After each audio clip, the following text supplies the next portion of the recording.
And I ran a meeting.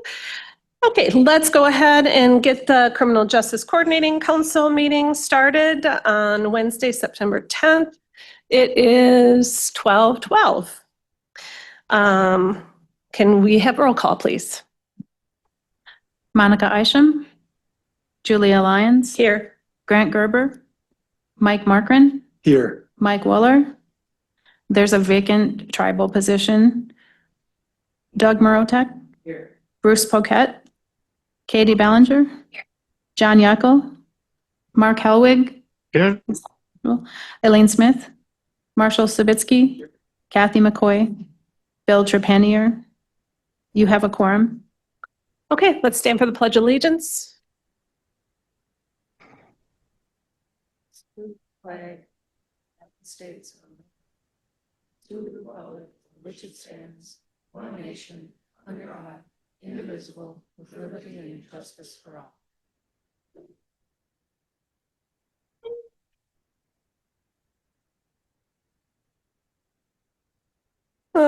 Okay, can we have certification of compliance with the open meetings law?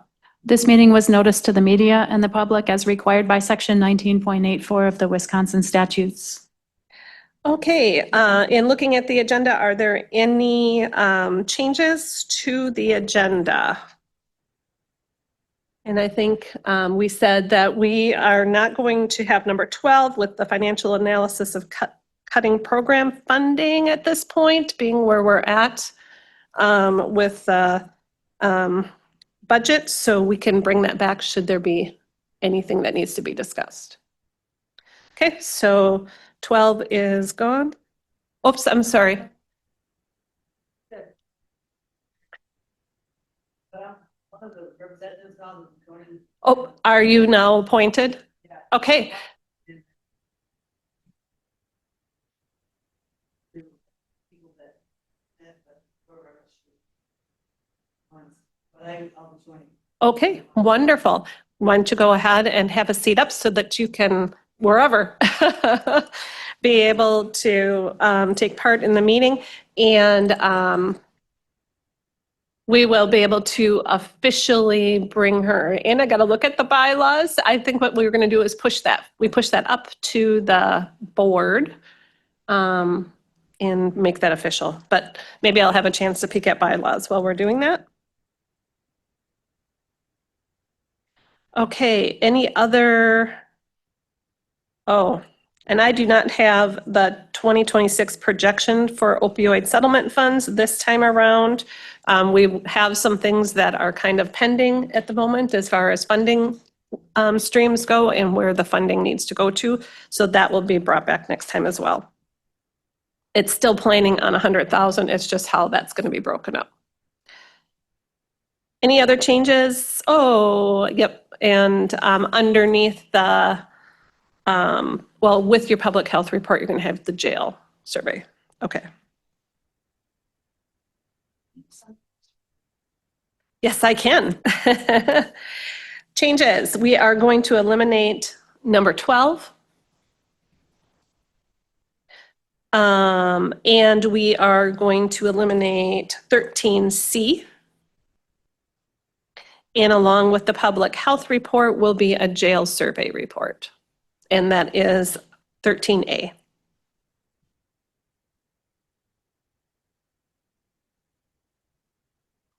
Okay. Anything further? Hearing none, is there any public comment?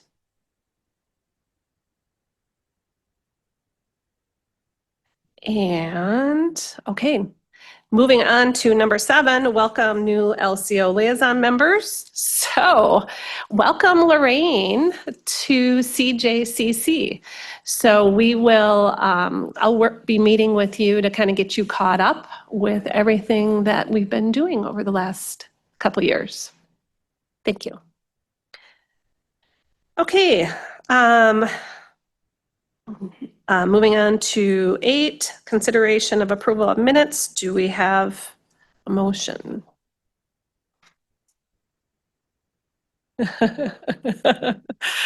Okay, we have a first and a second. Is there any discussion? All in favor? Opposed? Motion passes. Executive committee report on that. We will be starting up a meeting on hopefully the last Friday of the month, starting in September, moving forward. And we'll be working again on that checklist, reviewing bylaws. So those will be the two top things that we'll be moving forward with. Ooh, we don't have Becky here either. Okay, do we have a jail report? There you go. I can go over the jail report. We had a daily population average of 60, and it's broke down there as far as probation, pre-sentence, and sentenced. Usually they're pretty close to the same. Our sentenced average there is down a little bit. We currently have 4 on electronic monitoring, and the day the report was put out, the daily population was 58. We are seeing that as our jail population decreases, the average number of people working increases there. So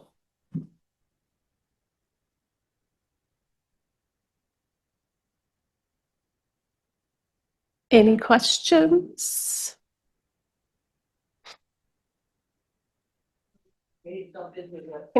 Just put on your mic so that, yep.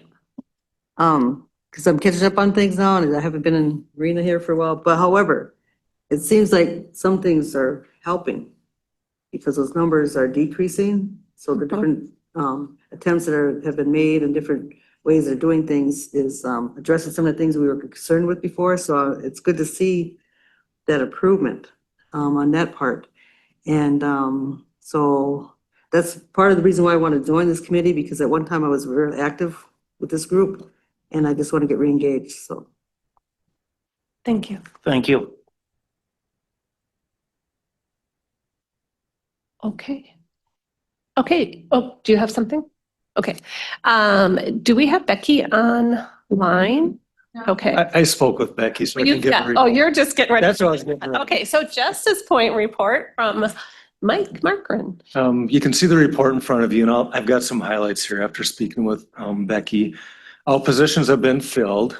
Danielle Church was hired as a pretrial and diversion case manager, and Rebecca Moser is currently completing duties of both the programs coordinator and the recovery court case manager. So they are fully staffed. They do not intend to split that role up again. Some of the stats in pretrial, they had 17 new referrals. There are 116 active cases, 4 successful and 2 have been unsuccessful. In diversion, 6 new referrals, 16 active, no successful and 1 unsuccessful. And then for treatment court, no new referrals, but there are 7 active. And then moving into deflection, outreach has been the focus for them. They've held some events. They did a county community-wide scavenger hunt on the hospital trail on August 28th. There were 4 participants, so not huge, but at least it was getting some people involved. National Night Out was good. They made over 200 contacts there. Kim Dale and Bill did a radio spot on WRLS on August 19th. August 23rd, they did a barn dance and had 23 connections there. And Trout Fest was Friday the 29th through Saturday the 30th, and they had 24 connections there. And then upcoming for September, they've got a suicide walk on September 20th in Winter, and on September 26th in Hayward. The one in Winter's at 5, the Hayward one is at 4 o'clock. And then Tuesdays at Snap Fitness. Snap Fitness has donated 10 participants, like a little certificate for them to come for a workout between 60 and 90 minutes, so that's great. And then they also have pickleball with 3 courts up to 10 people, and they do little mini tournaments. And then moving on to the TAD grant, they changed the application process up a little this year. Usually we get a pre-application, get feedback from that, and then the application is due sometime around Thanksgiving. This year, they have done away with the pre-application and the whole grant is due October 2nd. So that is coming up rather quickly and we'll have to get that together. Reaching Rural, which is one of those grants that looked like we were going to lose. It's a federal grant. Then it was back on the table. I'd like to think a resolution has something to do with it. I don't know if it did or not, but anyhow, they're going to be on site the week of October 8th. And she would like that added to the agenda for next month Yes. too, so. Some jail updates, the current program that they have a Sawyer County Literacy Program with Holly Moses and Jeff Laney. There's a GED program with Ariella Carell. There's a Native American Culture and Language. Pathways Home through Matthew Philippek. Pathways. Parenting Inside and Out through DUW Extension. There are 12 Bible studies going on, 9 AA programs, and on-the-job training through Northwest SEP. Any questions? Get it. Go with your mic. Yes, it's in the packet. It's in the packet now. It was a late edition. Yeah. You bet. Uh, I don't see that online. She sent me what's on here now, which is just. These are bullet points. Those aren't online. I don't have that. Yeah, but what you're asking, all I have is these, this is what I have, the 4 slides. So if you want more than that, let me see, where was it? Right here. If you want more than that, we need to get what Mike has, the bullet points. I can forward that to everybody. That'd be good. Thank you. Get my address, you get my.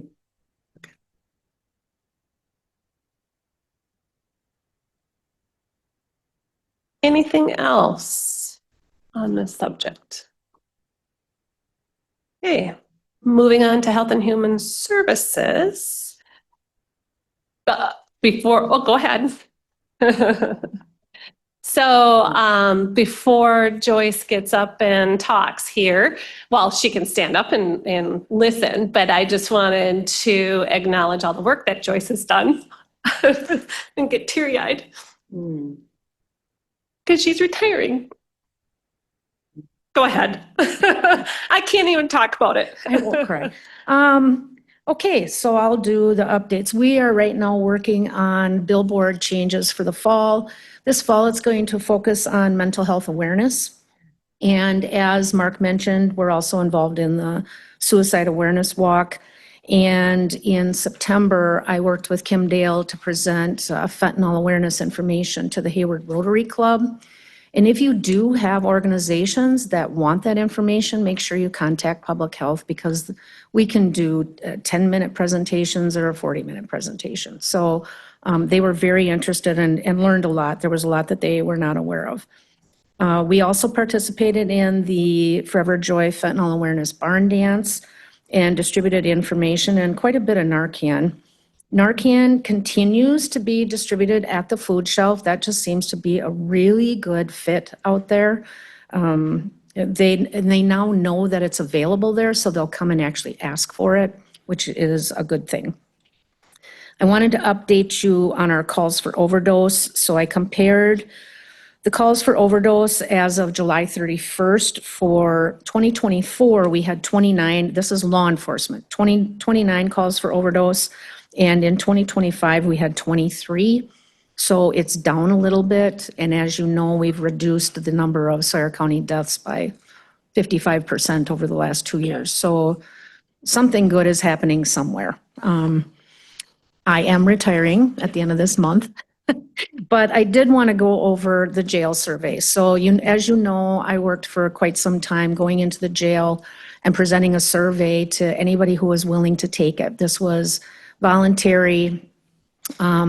We struggled because it's very difficult to get in there and to spend a significant amount of time because so many people have appointments.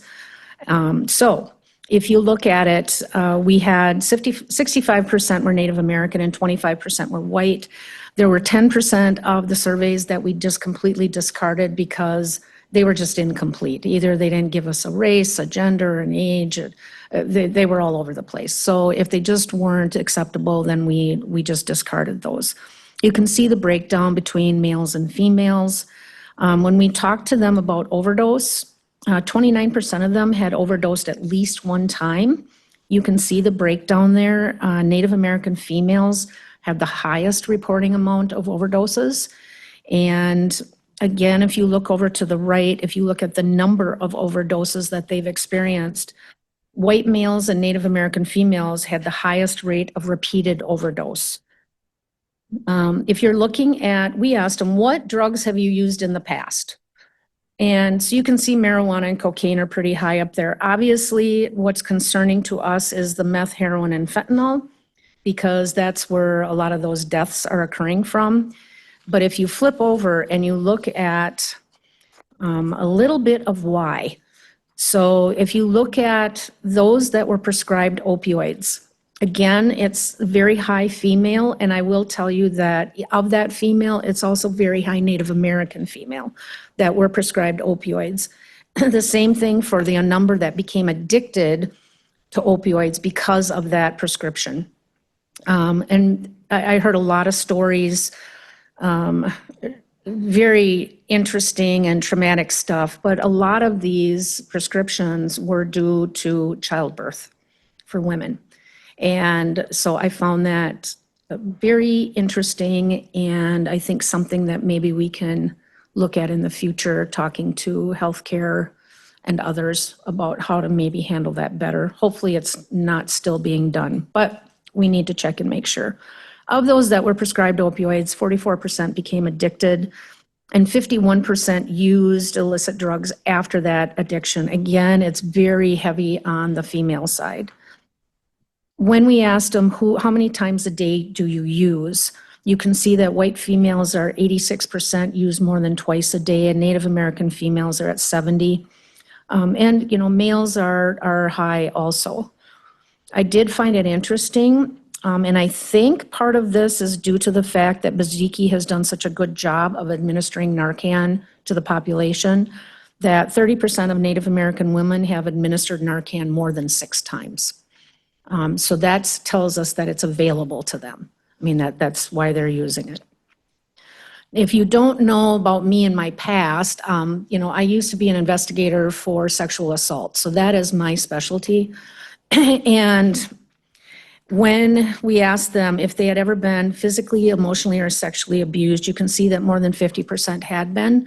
I will tell you that of those, 75% of white males have been sexually abused. They were the highest number. Many people find that shocking. Having worked in the field that I worked, I don't find that shocking, but I think it's a number that the public is really not aware of, and that the trauma that comes from that sexual abuse is a lot of what causes some of these addiction and drug problems. So of those who were abused, who was your abuser? You can see that over 90% were a close family member or a relative.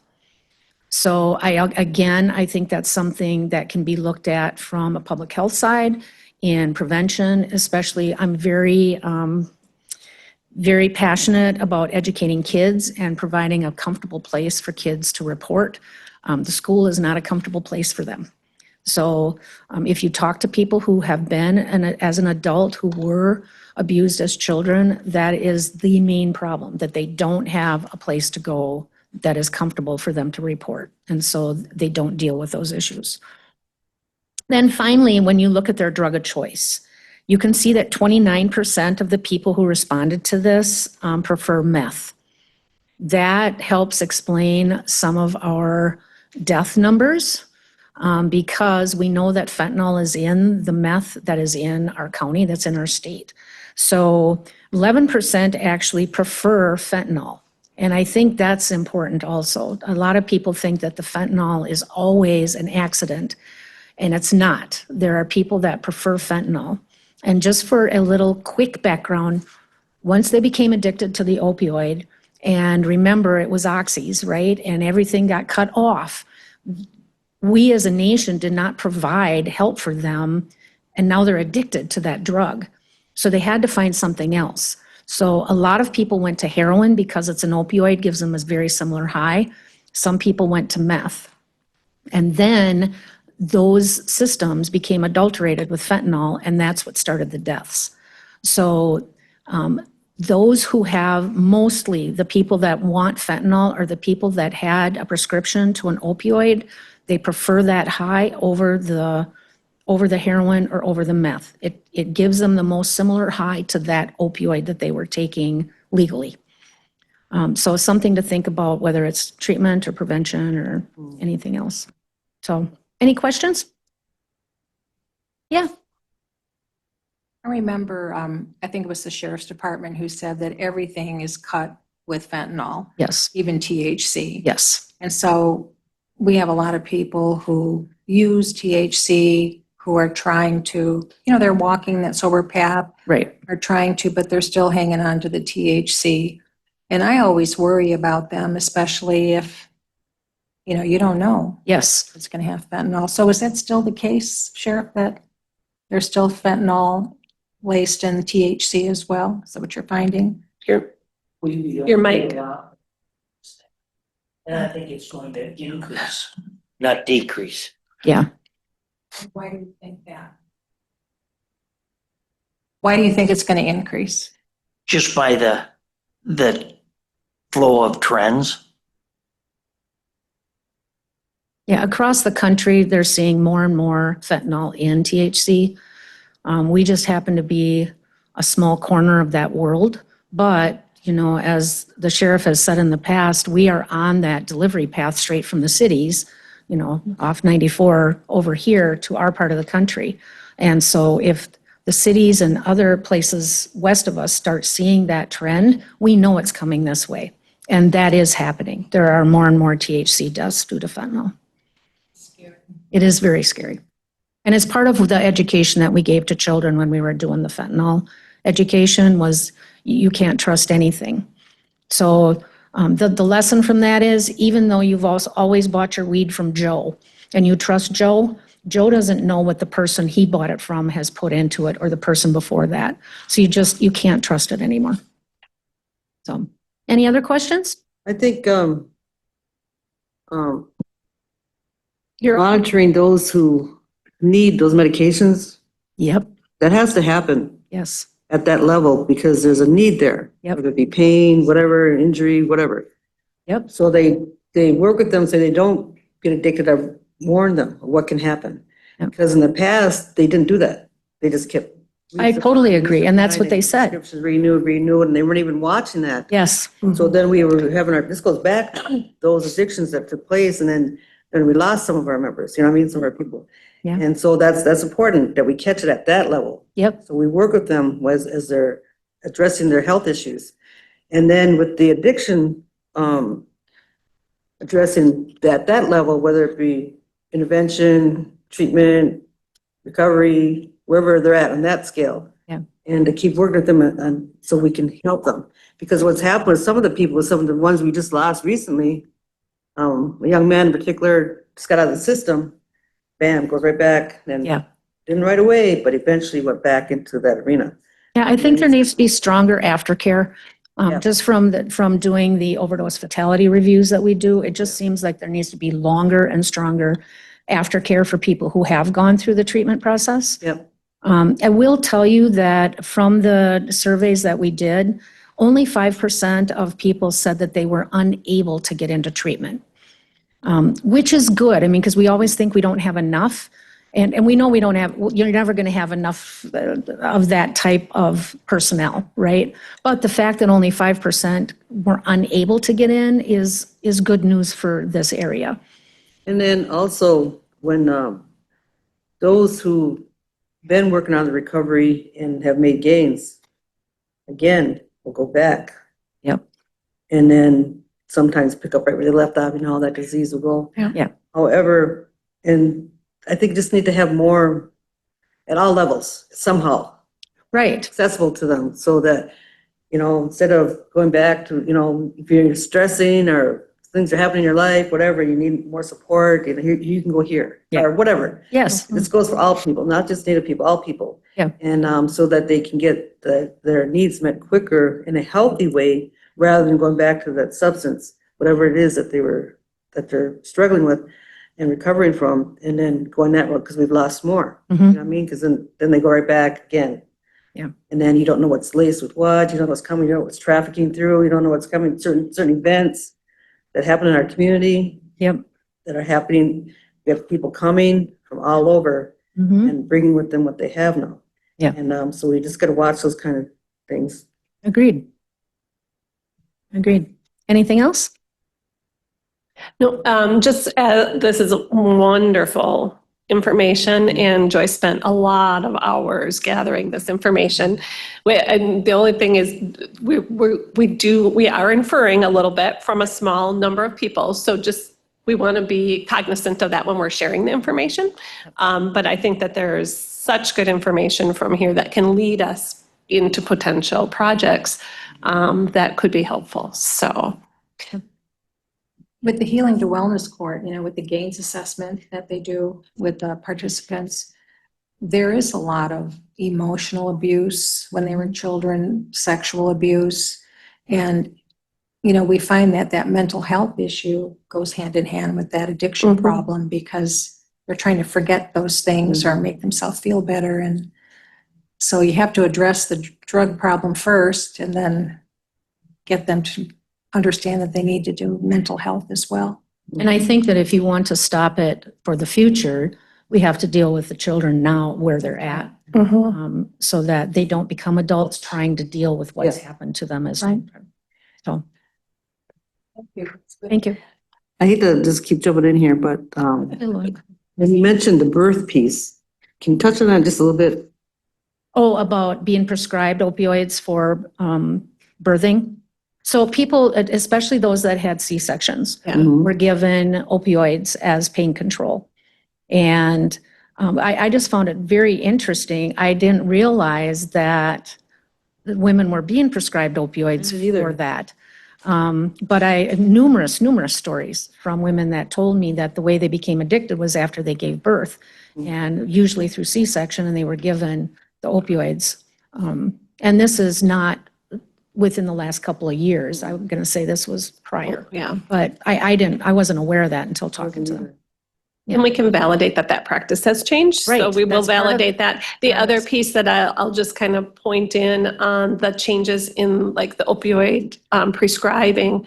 Prescribers now have a national database. Wisconsin, they have to go in and they put that in. They can find out now if they've been prescribed from other people, how much they've been prescribed. And I think that that's really cut back on a lot of pieces too. But it also cut the line really quickly on people, and then they didn't have a place to go, so.